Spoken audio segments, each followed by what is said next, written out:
Welcome to an Egyptian History Podcast mini-episode, The Dancers for God, a short tale of some special performers in Egypt and the entertainments of cultured folk.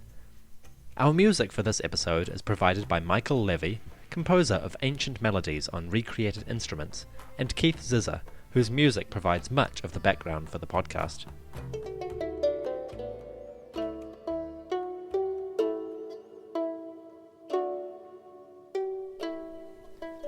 There is no one who returns from beyond, that he may tell of the deceased state, that he may tell of their lot, that he may set our hearts at ease, until we make the journey to the place where they have gone. So rejoice your heart, absence of worry is good for you.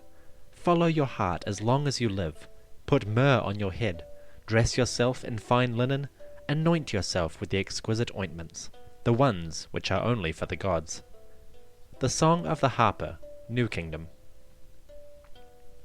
Travel west of modern-day Luxor, Egypt, into the desert foothills, and you will come to the vast cemeteries of the ancient Theban necropolis. Here, among sand dunes, cliffs, and valleys, lie the hidden tombs of pharaohs and queens, but also of nobles, artisans, craftsmen, and scribes. These are the relics of a people whose lives, while harder than our own, were no less filled with music, celebration, dancing, and joy. If you visited western Thebes around 1550 BCE, you would have come across a hive of activity. Artisans working day in, day out on dozens of hidden tombs. They dug secret corridors, carved secluded chambers into the bedrock, and then made way for the artists and painters who turned dusty holes in the ground into comfortable Peru jet, or houses for eternity. These were the eternal residences of men and women who went to their deaths hoping, praying that the afterlife would provide them with the comforts and joys they had experienced in their own lives. In that quest, they made sure that any tomb paintings included the things they most desired: wealth, sustenance, a home, servants, and especially celebration. In one particular tomb in Thebes, artisans are hard at work. They are laying down plaster, smoothing it over the walls to make a nice flat surface. They are using red ink to draw a grid onto the wall, a grid to keep the proportions of their figures and paintings proper. Finally, they begin to lay down the outlines.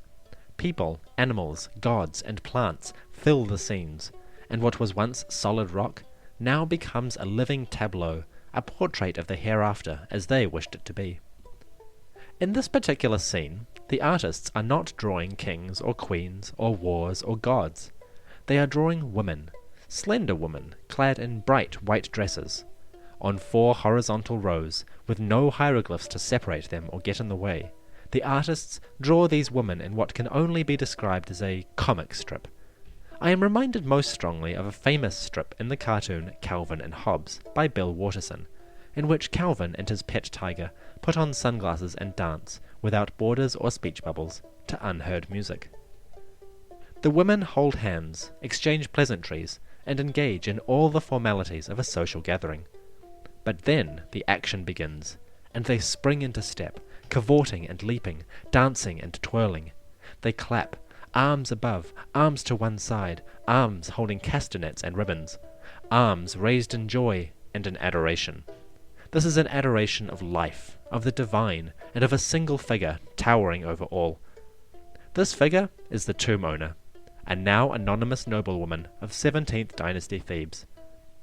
For her resting place, this woman chose to be housed in a sepulchre celebrating all the joys of life, and thus, ideally, to recreate those joys in the hereafter. I hope she succeeded. 400 miles to the north, a palace in a town called Avaris houses an ancient fresco, which records the joys of a festival. The figures in this fresco, painted roughly around the same time as those in Thebes, show an altogether different kind of entertainment. Why? Because the celebrants here do not dance, they leap. Specifically, they leap over bulls. Yes, bulls, male cattle, horned and dangerous. Bulls, with whose strength the kings of Egypt identified themselves. Powerful, fast, and lethal, these bulls were not to be trifled with. But the figures aren't just trifling with them, they're goading them into a charge, and then physically jumping over them. In some scenes, the leapers grab the bull by the horns, using the momentum to somersault over its back. In others, they dive cleverly between the horns, using their hands to bounce off the bull's rushing hindquarters, and so land safely on their feet behind it. They do so with incredible accuracy and consummate skill. Bull leaping is a famous motif of the ancient world. It was practiced most prominently on the Mediterranean island of Crete. Here, young sons of the land-owning aristocracy would show their skill and athleticism by springing atop and over bulls as they charged headlong. Their leaping was entertainment, but it may also have been religious, a celebration of the bull's power and its cult, and a demonstration of man's importance in the physical world by his successful triumph over animal forces. It was both a joy and very serious business. In Egypt, the bull leapers were an exotic novelty. They came from far away and entertained wealthy Egyptians with their prowess. Their antics were a celebration of what humans could do and a conspicuous display of Egyptian importance.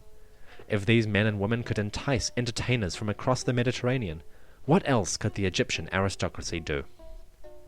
The bull leapers' visit, or residence, they might have been permanent homestays, occurred at a time when Egypt was emerging from a millennium of insular thinking into a world where their horizons stretched from Sudan to Turkey, from Iraq to Greece. The Egyptians were on the verge of internationalism, and the visit of the Cretan bull leapers summed up everything that was excellent about that trend. But let's forget the aristocrats for a moment, and talk about some of the lower people. First, the common folk. Obviously, the average Egyptian could not afford bull leapers, or harpers, or costly dancers to entertain them. They made do with more homespun diversions, some of which survive today in artwork. A popular pastime among young men was public wrestling. They grappled together in handheld positions, striving for supremacy. Once the match began, they would attempt to throw the other to the ground, in much the same way that modern jiu-jitsu works. They would twist and pull, until finally one emerged the victor. To celebrate, the common folk did what people since the dawn of agriculture have done to celebrate. They got drunk. The more stiff-necked among the Egyptian literati looked down on public drunkenness, but there is no doubt that it was very common. The Egyptians drank beer as a matter of daily nutrition, a thick, low-alcohol beer, but beer nonetheless. Made of barley and wheat, it was cloudy, but consumed enough it would drive you to intoxication before too long. When drunk enough, the Egyptians would turn to raucous song, or to public dancing, and finally, if they were lucky, to storytellers. Storytelling was one of the chief entertainments among people of ancient cultures. Stories like the Odyssey and the Iliad, or the Epic of Gilgamesh and the contendings of Horus and Seth, got their start when public performers recited them for the general population. With voice acting, miming, and musical accompaniment, they brought to life the legendary exploits of heroes and kings, or the soap opera-esque arguments between the gods. It was all good fun, and it got good laughs.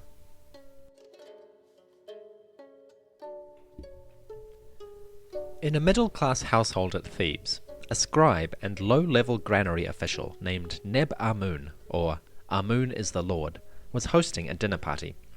Or should I say, he was hosting a dinner party in the afterlife. The tomb of Neb-Amun contains paintings displaying a party which he would very much like to enjoy. It may not surprise you to learn that this party is populated almost entirely by girls. Apart from Neb-Amun and some close friends, most of the partygoers are women. They are beautiful by the Egyptian standard, with long black hair and well-cut translucent dresses. They wear beehive-shaped cones of scented beeswax on their heads, which melt in the humid night air and give them a sweet smell all night long. As the evening carries on, they eat, converse, and drink, and around them the entertainment flows. The first lineup of performers are musicians, flute players probably moonlighting outside their day job as musicians in the great temples. By day they would offer their music to the gods, but by night they are in Nebamun's employ, providing accompaniment for the star attraction, the dancers. The dancers of Nebamun are almost all naked. They wear small jangly necklaces around their hips, and white cloth headbands around their hair. Like the dancers of the tomb we visited earlier, they cavort and clap, giving entertainment and adoration to the host, the tomb owner, Mr. Nebamun. What Nebamun imagined would happen in the next part of the story is anyone's guess, but it isn't hard to imagine. If Nebamun took the words of the harper's song to heart, he was out to enjoy the afterlife as much as possible. With wine, music, song, and sex for eternity, he was probably enjoying it very much. Perhaps he still is. The festivities of ancient Egyptians were divided sharply between public and private spheres. If you want to know more of the public celebrations, most especially the great religious festivals, you will find these described and explored in episode 40 of the podcast. For now, this has been a mini-episode of the Egyptian History Podcast, and I leave you with the words of the harper and the music of Michael Levy. Let your pleasure increase, and do not let your heart grow weary. Follow your heart and your happiness. Conduct your affairs on the earth as your heart dictates. For the day of mourning will surely come for you. The Lord Osiris does not hear the lamentations of mourners, and their weeping will not rescue a man's heart from the grave. So enjoy pleasant times, and do not weary thereof. There is no one who returns from beyond. So rejoice your heart